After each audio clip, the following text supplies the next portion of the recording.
What is going on, bros? It's your boy Raider Knight, and we are back again for Age of History 3. I'm going to be doing a tutorial video today, kind of showing you guys what all stuff I've learned so far in this game.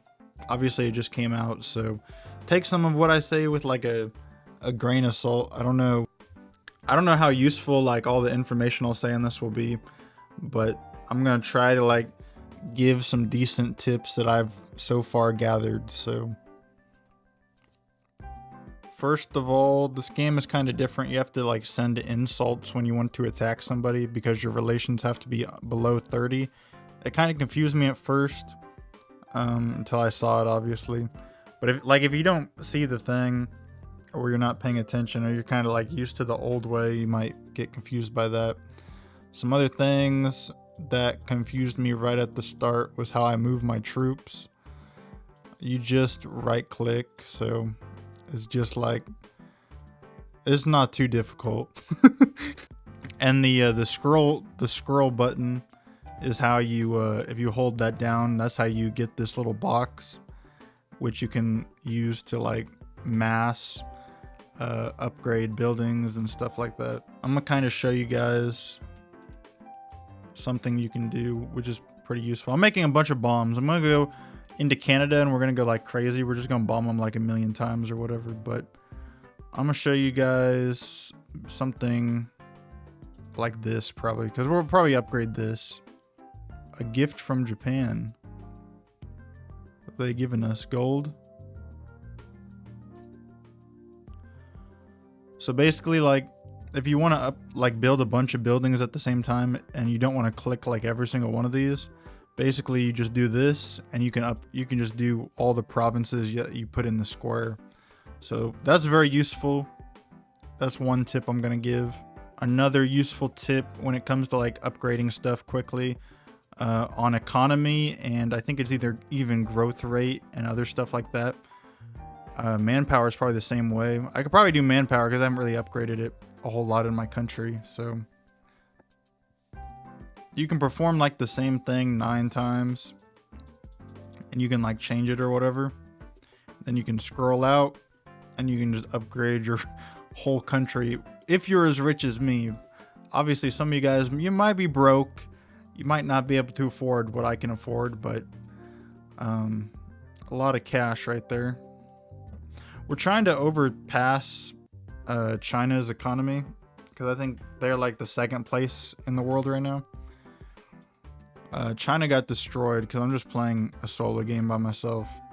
China's basically like, they're in ruin. They got like nothing left over here. Pakistan's taking them. Uzbekistan's taking them. India is vassalized Pakistan, and Pakistan's pretty big too. Pakistan has like about 1/3 the population, well, maybe about 1/4 of India. So I mean, India, I mean, that's a huge place to vassal, I ain't gonna lie. I'm gonna give you guys another really good tip in this game. So resources are pretty important. I wouldn't say like they're the most important thing of all time or whatever, but basically, if you become like the largest producer of a certain resource, you'll get like really good bonuses, which this is what you really want.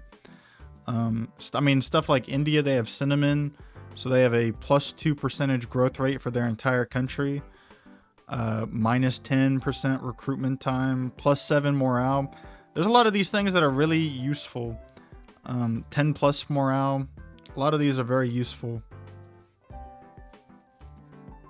So definitely don't ignore your resources, and to upgrade your resources and make sure that they're producing the most that they possibly can, you want to go into economy. These are all just the regular buildings. Everything under this economy tab is just regular buildings. But when you scroll down to this area roughly, this is when you'll see the resources, and this is where you can upgrade your different resources and level them up. Obviously, I've already upgraded most of mine, so mine are doing pretty well. Some really good things you can get are these automated factories and regular factories. They're both really OP. Another thing that's really OP is the railroads. I think, yeah, they make your army go 30% faster. So railroad is super OP. That's something you definitely want to get. If you want to be a defensive nation, you could build castles like in the old days of Age of History. Castles are still the strongest defense to my knowledge, which is kind of cool. And you might be wondering how I got all this over here. Basically, you can like pin the different things by just clicking this button right here.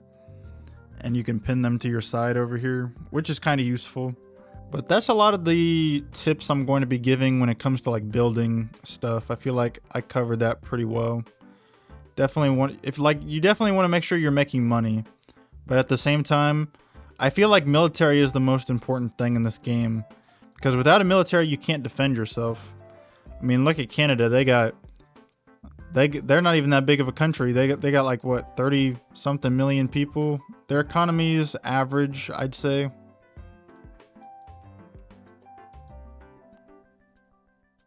They have about 5,000 economy. So if you guys are playing this game, you can kind of like look at Canada as a kind of a judge, I guess. They have about 5,000 economy. So Canada has about, I don't know, about 200,000-ish troops roughly, maybe about 250,000.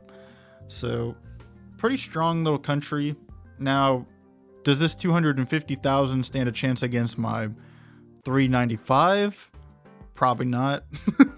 But that's the Canadian military. They're not that powerful. Well, they're powerful, but they're not my level powerful, bro. I've won the game. Some more tips for your nuclear weapons. If you don't really care about preserving like the population of a place you're invading, you could always just nuke their troops. That's usually what I do so far. I don't think I do it if like you're a small country invading a small country, but like if you're at my level where you're kind of already maxed out, I don't think nuking them is that big of a deal. But to be honest, I don't even really need to nuke them anymore because I have pretty good armed forces already. So actually, I forgot to talk about the legacy points. This is a pretty important thing in the game. So I'm gonna talk about that real quick. Basically, that's how you upgrade all your stuff. It takes legacy points. So like it'll take 17 of these points for me to upgrade the economy one time, or it'll take that many points to upgrade the infrastructure.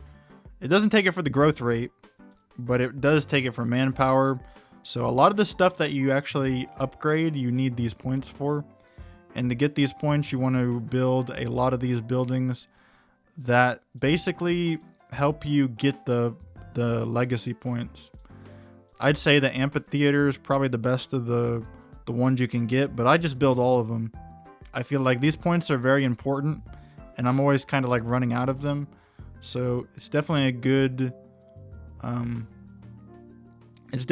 thing to have a lot of. Another thing I'm going to tell you guys about is definitely make sure to upgrade your skills for your advisors. You can upgrade their different skills just by clicking the skill button right here, and they all have skills that they can upgrade. So you can do that. That's pretty useful. But yeah, let's get into the actual war now. Let's show you guys a proper war. I'm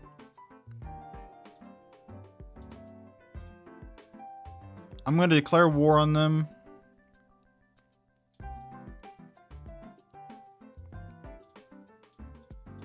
That's going to bring us into some other conflicts down here as well. So I think Bahamas is at war with us now. And then this guy is also at war with us. So we're going to send these troops here. We could send this guy in too. That way we don't even got to look down here ever again. I think I'm going to do that. Should we just let them attack us, or should I just go on like a nuclear campaign against them? I mean, I could go crazy on them. I think I could. I could just go. They have nothing left in their nation or whatever. I mean, there's like, how many people are left here? There's one guy living in Toronto. We just completely erased that city from the map. Yeah, bro, we could just go crazy on Canada. We're just lighting them up right now. We're gonna wipe them out.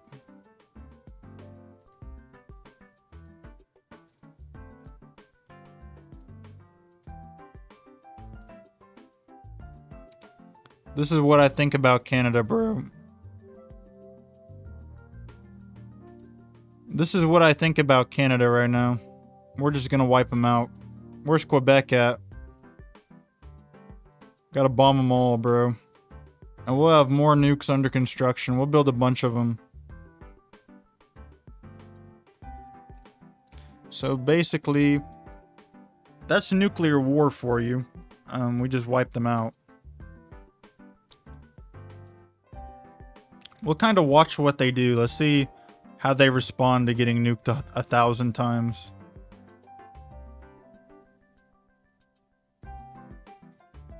They already got a lot of troops again. They just instantly rebuilt their whole military, essentially.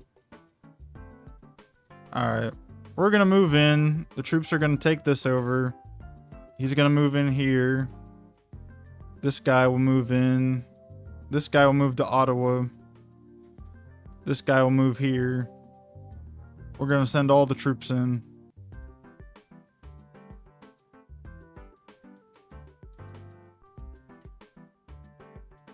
Basically, though, when you're in war, an important thing to do is just make sure that you're not going to get attacked in a spot that you're not expecting. So, like, they'll build up a bunch of troops and, like, you'll be focused on one spot of the map.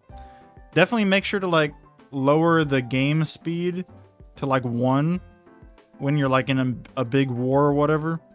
And, like, make sure to, like, you look around your map and make sure, like, they're not trolling you or whatever. Make sure they're not about to, like, take over half your country. Other than that, that's, like, the main tips I would give in terms of, like, actually how you fight a war in this game.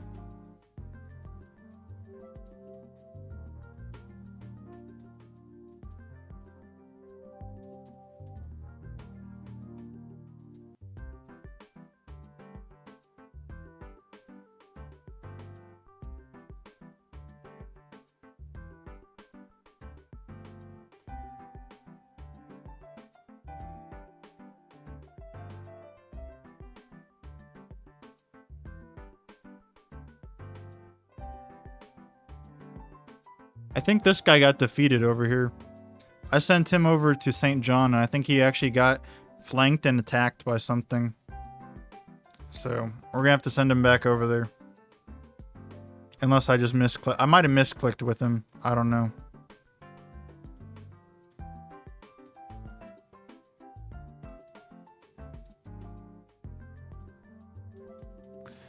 But basically, you can see we've already essentially capitulated them. They got like nothing left to fight for, hardly. So I would expect they'll surrender pretty quickly here. We're gonna send troops down here to flank them in Victoriaville if we can. Canada, that's the kind. I think that's Canada's last real troop division that they actually have. So after that, they basically have nothing. But yeah, the main goal is just make sure, like, they're not flanking you. Make sure you're taking over different provinces, and they can recruit troops in the front and the back lines. So make sure you have like one guy kind of stationed that can kind of just take care of them. And then if you can do all that, you should win the war pretty easily. We're already at 98% war score without even taking the whole country over, because the game is different now. So you can get 98% war score without actually taking the whole thing over now. So we have 100% war score and we didn't even take their whole country over. That's basically how the game works now. So you just need to get enough points to basically capitulate them and you win the war. There is a brush tool also. So like if you don't want to click it all, you can just do this brush tool, and you can do the same thing where you can just like hover over the provinces. So we're going to do that. We're going to enforce our demands upon Canada. And just like that, we now have a peace treaty with them. I'm gonna probably take these over at some point too when the peace treaty expires. But this is the American Empire that I've built. Hopefully you enjoyed this tutorial. Hopefully you learned a little bit. If you didn't, I'm sorry. I'll probably do another one at some point.